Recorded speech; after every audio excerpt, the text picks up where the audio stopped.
नमस्ते सबैजनालाई, म प्रतिमा अधिकारी र the much awaited Realme C3 चाहिँ नेपालमा लन्च भएको छ। यो फोनको प्राइस चाहिँ 16,990 रुपियाँ हो। 3GB र्याम र 32GB स्टोरेजको लागि। र C3 को एकदमै स्पेशल कुरा भनेको चाहिँ यसमा रहेको budget gaming chipset Helio G70 भन्ने हो, जुन चाहिँ बजेटमा चाहिँ गेमिङ सेन्ट्रिक अडियन्सको लागि बेस्ट चिपसेटै हो भन्न मिल्छ। सो यो फोनको कम्पिटिसन चाहिँ नेपाली मार्केटमा Redmi 8 भन्ने स्मार्टफोन हो र आजको यो भिडियोमा चाहिँ म Realme C3 को अनबक्सिङ गरेर यसको रिभ्यू भन्नेछु र अलिकति Redmi 8 सँग पनि कम्पेयर गर्नेछु। सो सुरुमा चाहिँ अनबक्सिङ गरौँ। अनि यो मसँग भएको चाहिँ अनबक्सिङ युनिट हो। हामीसँग अर्को पनि युनिट थियो जुन चाहिँ हामीले 3 महिना अगाडि जति रिभ्यू गरेको थियौँ। सो यो फोनलाई चाहिँ हामीले एकदमै लामो समयसम्म चलाएका छौँ है। सो सुरुमा चाहिँ फोनै छ। हामीसँग चाहिँ यो ब्लू कलरको भेरिएन्ट रहेछ जुन चाहिँ मलाई एकदमै राम्रो लाग्छ है बाइ द वे। ओके, फोनलाई साइडमा राख्छु अनि यहाँ एउटा पेपर बक्स छ जसमा चाहिँ सिम इजेक्टर छ अनि भित्र चाहिँ पेपर वर्क छ। अनि यहाँ बक्समा चाहिँ केबल छ जुन चाहिँ माइक्रो USB हो। अनि फाइनली हामीसँग अड्याप्टर छ जुन चाहिँ 10 वाटको अड्याप्टर हो। ल अब फोनको कुरा गर्नु पर्दाखेरि चाहिँ डिजाइन चाहिँ यहाँ प्लास्टिकको हो, तर यो रिच ब्याक भएकोले गर्दाखेरि ग्रिप चाहिँ एकदमै राम्रो हुन्छ यो फोनमा हैन। अनि पछाडी यस्तो स्मजेस लाग्ने र पुछिरहनु पर्ने जस्तो समस्या पनि हुँदैन यो फोनमा। अनि यो फोन मैले धेरै टाइमसम्म चलाएको छु नि त, सो एकदमै ड्युरेबल छ भन्न पनि सक्छु हैन। त्यस्तै गरी मलाई यसको बिल्ड क्वालिटी पनि एकदमै राम्रो लागेको छ। अब मैले यस्तो गर्दाखेरि यस्तो क्रिक हुने, बेन्ड हुने हुन्छ नि, चरकचुरुक हुने जस्तो समस्या चाहिँ मैले अहिलेसम्म पाएको छुइनँ।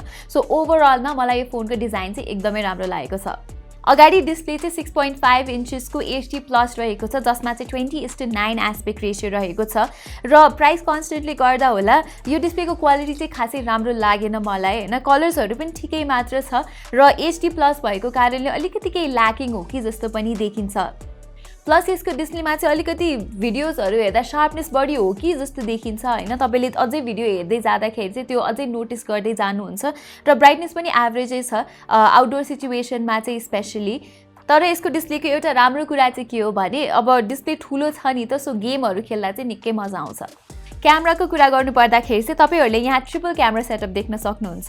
पहिलो चाहिँ 12 मेगापिक्सलको प्राइमेरी लेन्स हो अनि त्यसपछि चाहिँ 2 मेगापिक्सलको डेप्थ सेन्सर छ र 2 मेगापिक्सलको म्याक्रो लेन्स रहेको छ। र यो म्याक्रो लेन्स र डेप्थ सेन्सरको परफर्मेन्स चाहिँ मलाई खासै राम्रो लाग्दैन। म धेरै रिभ्यूमा भन्छु कि यो दुईटा लेन्स चाहिँ मलाई एकदमै गिमिक हो जस्तो लाग्छ भनेर। प्राइमेरी इमेजेस चाहिँ स्ट्रिक्टली एभरेज छन्, कलर्स पनि खासै राम्रो छैन र डिटेल्स पनि ठिकै मात्र छ। अलि वास्ड आउट जस्तो आउँछ फोटोहरू चाहिँ। मैले Realme C3 को इमेजेसहरूलाई चाहिँ Redmi 8 सँग पनि कम्पेयर गरेर हेरेँ र मैले के थाहा पाएँ भने त्यसमा चाहिँ Redmi 8 को इमेजेसहरू चाहिँ बढी डिटेल्ड आउँछन् र कलर्स पनि अलिकति बेटर हो कि जस्तो देखिन्छ। पोर्ट्रेटहरू पनि खासै राम्रो छैन, ब्याकग्राउन्ड बोके अलमोस्ट वेस्टफुलै छ र Redmi 8 को चाहिँ पोर्ट्रेटहरू सिम्पली बेटर देखिन्छन्। म्याक्रो इमेजेसहरू पनि त्यस्तै नै छ, डिटेल्स एकदमै कम र वास्ड आउट इमेजेसहरू। त्यस्तै गरी सेल्फीको कुरा गर्दाखेरि पनि डिटेल्समा एकदमै ल्याकिङ छ र अलिकति ग्रेनी पनि आउँछ र कलर्सहरू पनि त्यस्तै खासै पप आउट हुने खालको छैन। नाइट टाइममा चाहिँ सरप्राइजिङली बेटर छ Redmi 8 भन्दा C3 नर्मल इमेजेसहरूको कुरा गर्नुपर्दा र दुईटै फोनमा डेडिकेटेड नाइट मोड भने छैन। ओभरअलमा भन्नुपर्दाखेरि चाहिँ Realme आफ्नो बजेट डिभाइसेसहरूमा चाहिँ क्यामेरामा अझै फोकस गर्नुपर्छ जस्तो लाग्छ, स्पेशली डिटेल्सको कुरामा। तर Realme C3 को एकदमै राम्रो एस्पेक्ट भनेको चाहिँ यसको परफर्मेन्स हो, किनभने यसमा चाहिँ MediaTekको gaming focus budget chipset Helio G70 भन्ने प्रोसेसर रहेको छ जुन चाहिँ टेस्ट गर्न म निकै उत्सुक थिएँ, किनभने एकदमै गेमिङ सेन्ट्रिक चिपसेट हो बजेट गेमिङको लागि र टेस्ट गरेपछि चाहिँ I have really been impressed with this phone. Helio G70 चाहिँ octa कोर CPU हो जसमा चाहिँ दुईटा पावरफुल Cortex A75 कोर्स रहेको छ र 6 वटा चाहिँ Cortex A55 कोर्स रहेका छन्। GPU को साइडमा चाहिँ तपाईले Mali G52 भन्ने GPU पाउनुहुन्छ जुन चाहिँ एकदमै डिसेन्ट परफर्म गर्छ। तर Realme C3 मा रहेको रिलेटिभली हेभी Realme UI ले गर्दाखेरि चाहिँ एक्सपिरियन्स अलि ल्यागी भएको हो कि जस्तो लाग्छ, स्पेशली मल्टिटास्किङ गर्दाखेरि चाहिँ यो कुरा निकै अपेरेन्ट हुन्छ।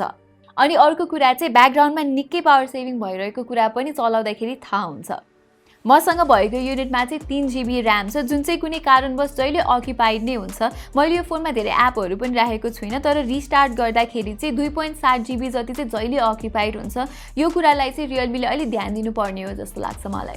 अनि Realme C3 मा चाहिँ आउट अफ द बक्स निकै ब्लोटवेयरहरू पनि आउँछ तर धेरै जसोलाई चाहिँ अनइन्स्टल गर्न मिल्छ सो त्यो कुरामा चाहिँ त्यस्तो खासै चिन्ता लिनु पर्दैन अब चाहिँ गेमिङको कुरा गरौँ र मैले यो फोनमा निकै गेमहरू खेलेको छु हेभीदेखि लाइटसम्म मैले COD खेल्दाखेरि चाहिँ लो सेटिङ्समा मिडियम फ्रेम रेट्समा राम्रोसँग चलेको थियो धेरै बेरसम्म गेम खेल्दाखेरि पनि त्यस्तो अड्किने र हिटिङ हुने जस्तो प्रब्लम चाहिँ भएको थिएन पब्जीको कुरा गर्नु पर्दाखेरि चाहिँ तपाईले HD मा पनि खेल्न सक्नुहुन्छ हाई फ्रेम रेट्स राखेर तर अलिकति स्टटर हुन्छ सो तपाईले स्मुथ ग्राफिक्समा चाहिँ हाई सेटिङ्स राख्नु भयो भने चाहिँ राम्रो गेम प्ले पाउन सक्नुहुन्छ र धेरै बेरसम्म खेल्दा फोन त्यस्तो हिट हुने जस्तो प्रब्लम पनि हुँदैन अरु रिलेटिभली लाइट गेम खेल्दाखेरि त यो फोनले मज्जाले दान्छ सो ओभरअल Realme C3 को बेस्ट कुरा भनेको चाहिँ यसको परफर्मेन्स नै हो अब सिक्युरिटीको कुरा गर्नु पर्दाखेरि चाहिँ तपाईले यहाँ पछाडी फिंगरप्रिन्ट सेन्सर पाउनुहुन्छ जुन चाहिँ फास्ट नै छ इन परफर्मेन्स तर यदि तपाईको हात स्वेटी वा ग्रिजी छ भने चाहिँ यो फिंगरप्रिन्ट सेन्सरले राम्रोसँग काम गर्दैन सो त्यसमा चाहिँ ध्यान दिनु होला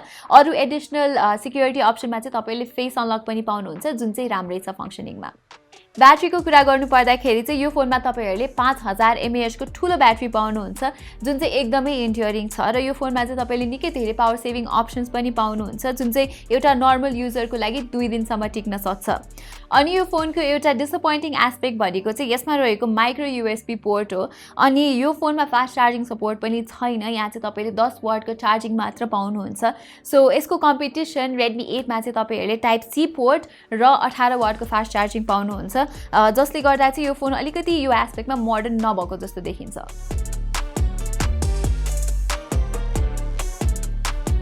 सो कन्क्लुजनमा चाहिँ यदि तपाईहरु 17000 को टाइट बजेटमा हुनुहुन्छ र एकदमै गेमिङ सेन्ट्रिक मान्छे हुनुहुन्छ भने चाहिँ यो फोन लिँदाखेरि ठिकै अप्सन हो तर यो फोनको डिस्प्ले र क्यामेरा परफर्मेन्स एकदमै एभरेज छ र यो फोनको प्राइसलाई चाहिँ जस्टिफाई गर्छ जस्तो लाग्दैन मलाई सो मेरो विचारमा चाहिँ तपाईहरुले 1-2 हजार बढी थपेर अर्को फोन लिँदा नै ठीक हो मेरो अनेस्ट ओपिनियनमा चाहिँ अब यो फोनको प्राइस 15000 जति भइरहेको भए चाहिँ म खुसी रेकमेन्ड गर्थे किनभने त्यो प्राइस रेन्जमा चाहिँ कम्प्लेन गर्ने ठाउँ नै हुँदैन थियो तर 17000 मा चाहिँ यो फोनको डिस्प्ले र क्यामेरास जस्तो एस्पेक्ट अनि माइक्रो USB भएको कुरा चाहिँ अलिकति चित्त बुझ्दो छैन हुन त 1-2 हजार को लागि के किचकिच गरिरा होला भनेर सोच्नुहुन्छ होला तपाईहरुले तर आई रियली थिंक कि 17000 हाल्ने मान्छेले चाहिँ 1-2 हजार बढी थपेर Realme C3 भन्दा निकै बेटर स्मार्टफोन पाउन सक्छ फर एक्जाम्पल Samsung को Galaxy M11 छ मार्केटमा अनि Xiaomi को Redmi 8 छ Xiaomi को Redmi 9 पनि चाँडै नै लन्च हुँदैछ र जुन चाहिँ मलाई बेटर भ्याल्यु फर मनी स्मार्टफोनहरु हुन् जस्तो लाग्छ सो यदि तपाई एउटा बजेट कन्शियस बायर हुनुहुन्छ भने पनि